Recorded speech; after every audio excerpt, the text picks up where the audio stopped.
Check the flange height immediately after installing new tile or laminate because floor level changes can leave your toilet flange too low or too high, creating a leak risk. When the finished floor rises with new tile or laminate, measure the flange relative to the final floor rather than the old surface.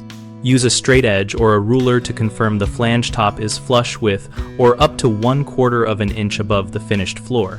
If it sits lower than the finished surface, it can compress the wax ring unevenly and leak, and if it sits too high, it can prevent a proper seal or crack the porcelain when tightening the bowl.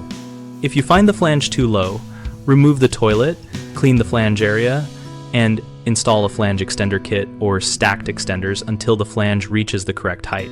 These kits are thin polymer rings that fit over the existing flange and are tightened with stainless steel screws through both the extender and the original flange. For cases where the flange sits uneven or has minor damage, consider a twist and seal flange that compresses to form a watertight connection without relying solely on wax, keeping in mind you still need the flange around flush with the floor. When reinstalling the toilet, hand thread bolts first. Set the bowl straight down, press to seat the wax ring, and then tighten bolts alternately and gradually to avoid cracking the porcelain. Finally, always test for leaks by running water in the bowl and checking the base and the closet bend connection before finishing grout or caulk around the base.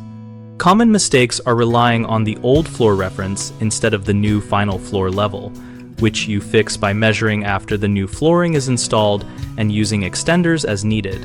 Over-tightening the toilet bolts, which you avoid by tightening in small increments, and using a torque-limited feel or stopping when the base sits snug without rocking.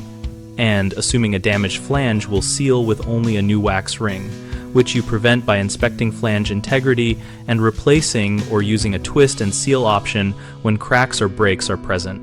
We run bighomeprojects.com to help homeowners find local contractors for work like flange adjustments and post-renovation plumbing needs, and we provide a discussion community where users and pros exchange tips and experiences. We help contractors find jobs by listing project opportunities and enabling conversations that connect tradespeople with homeowners seeking services.